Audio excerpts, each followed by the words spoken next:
And I give the floor to the representative of the Russian Federation. Madam President, we're grateful to the Presidency of Guyana for swiftly convening today's meeting of the UN Security Council linked to the acutely dangerous development we've seen in the Middle East, developments which have been further exacerbated by the overnight US strikes on Iranian sites. We'd like to thank the UNSG for his keynote address, as well as to ASG Yencha and DG Grossi for their briefings. Russia condemns in the most decisive terms the irresponsible, dangerous, and provocative actions committed by the USA against the Islamic Republic of Iran, a sovereign member state of the United Nations. As we know, in the early hours on the 22nd of June, the US Air Force, in full cooperation and coordination with the Israeli Air Force, an air force which for over a week, in violation of the basic principles of international law, has been conducting massive strikes on Iranian infrastructure and sites, they together launched an unprovoked missile and bomb attack on 3 nuclear sites in Iran, sites under IAEA safeguards, Fordow, Natanz, and Isfahan.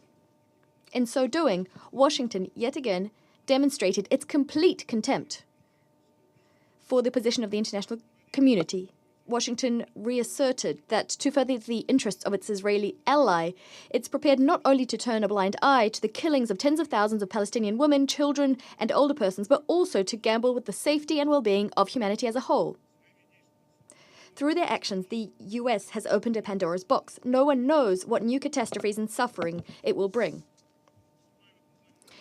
In the last 10 days, we heard 3 briefings from the IAEA DG, Mr. Rafael Grossi. He cautioned that strikes on Iranian nuclear infrastructure could have absolutely unpredictable repercussions, as well as that they pose a major threat to both the nuclear safety and security, not only in Iran, but also in the region and the world. Yet Washington is completely unconcerned. It's unconcerned by either the radiological consequences nor the threat to the lives and health of a huge number of people, civilians including women and children, in the region and beyond. Washington, much like West Jerusalem, sees itself as the highest judge in the land, vested with the right to mete out justice as it sees fit. Thus, the US has confirmed that in order to safeguard their global hegemony, it's prepared to commit any crimes, any violations of international law. Let me remind you that no one gave the US the authority to act in such a way. We insistently offered our US colleagues our mediation services so as to find a peaceful, mutually agreeable solution surrounding the Iranian nuclear program. Yet our US colleagues clearly not interested in diplomacy today. Responsibility for this falls squarely on the shoulders of the US leadership, especially given that it is the US leadership that not only publicly acknowledged its responsibility for these actions, but actually flaunted it, demonstrating wholesale disregard for the norms of international law and the UN Charter, as well as Security Council resolutions, including Resolution 487 and Resolution 2231, as well as the Non-Proliferation Treaty, the NPT. Madam President, just 2 days ago, here in this very chamber, we heard from many delegations, including the closest allies of the US. They called for a de-escalation and for the settlement of differences around the negotiating table. Yet our US colleagues yet again ignored this position, the position of the entire international community, following Israel's lead, instead of checking Israel, instead of forcing it to halt the spiral of escalation. Today, we once again will be hearing from the US representative.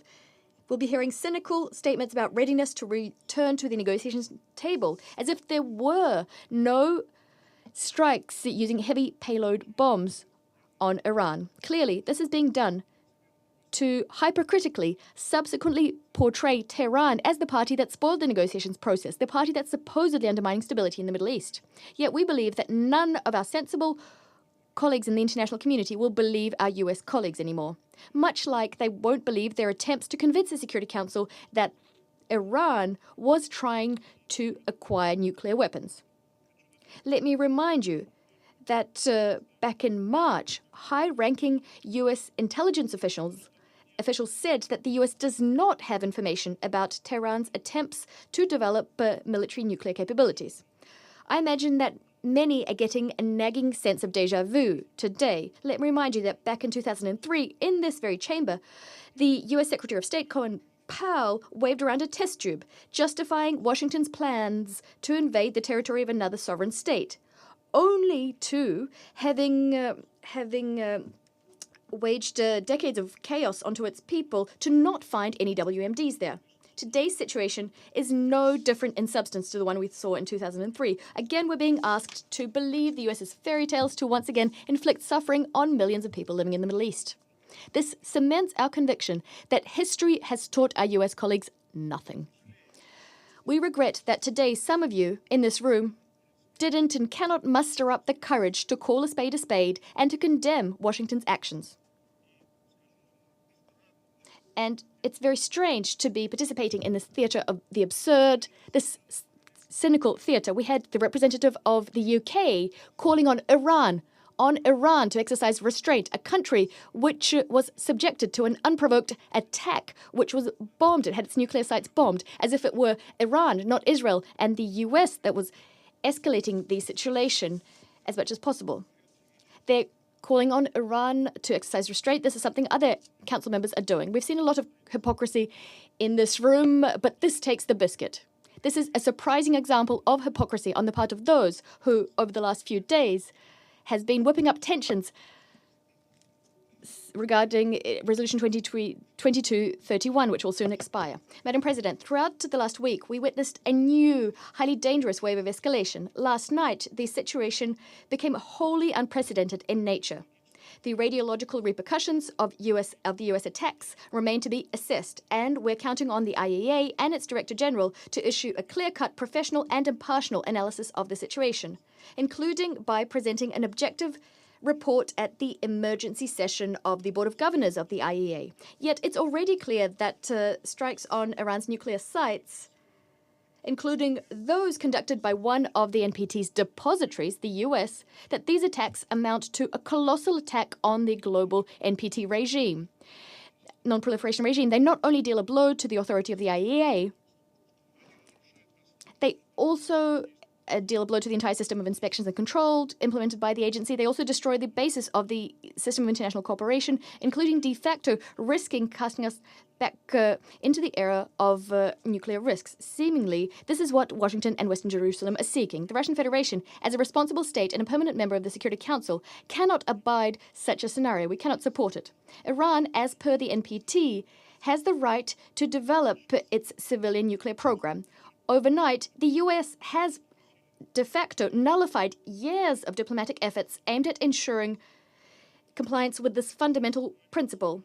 Agreeing with the legality of US actions is tantamount to throwing out all of the international community's advances on this front.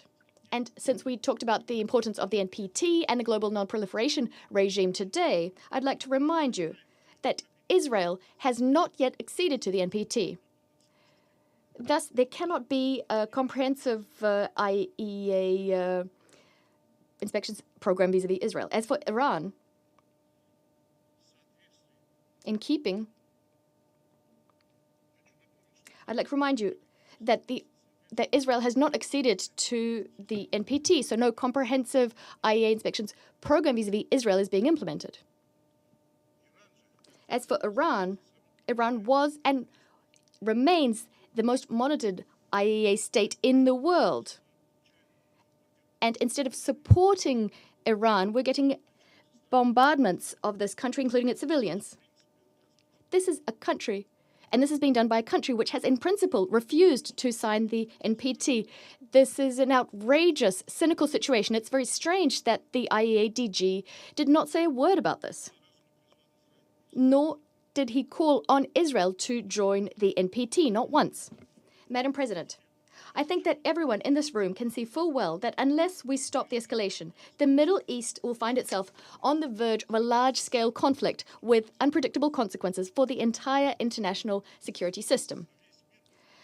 Plus, the entire world might end up on the verge of a nuclear disaster. We call for an immediate cessation of aggressive actions by Israel and the US, restraint on the part of all parties, and return into the fold of international diplomacy and the negotiations process. Yet, calls on the part of UN Security Council members are not enough. Based on the provisions of the UN Charter and these are the very same provisions that those who are hypercritically staying silent today call for the respect for in other cases. On the basis of these provisions, the Security Council is simply duty-bound to craft a collective decision which would make unacceptable strikes on Iranian nuclear infrastructure, which are under IAEA safeguards. To this end, we need, first and foremost, a clear-cut legal and political assessment of what happened. For all those who are not pursuing any hidden agendas nor double standards, this is patently obvious. To this end, the Russian Federation, China and Pakistan have prepared and disseminated this morning a short and balanced UN Security Council draft resolution, including a call for an immediate and unconditional ceasefire and for a search for a diplomatic solution surrounding the Iranian nuclear program. The text reflects the positions of an overwhelming majority of Security Council members expressed at our meetings held on the 13th and 20th of June.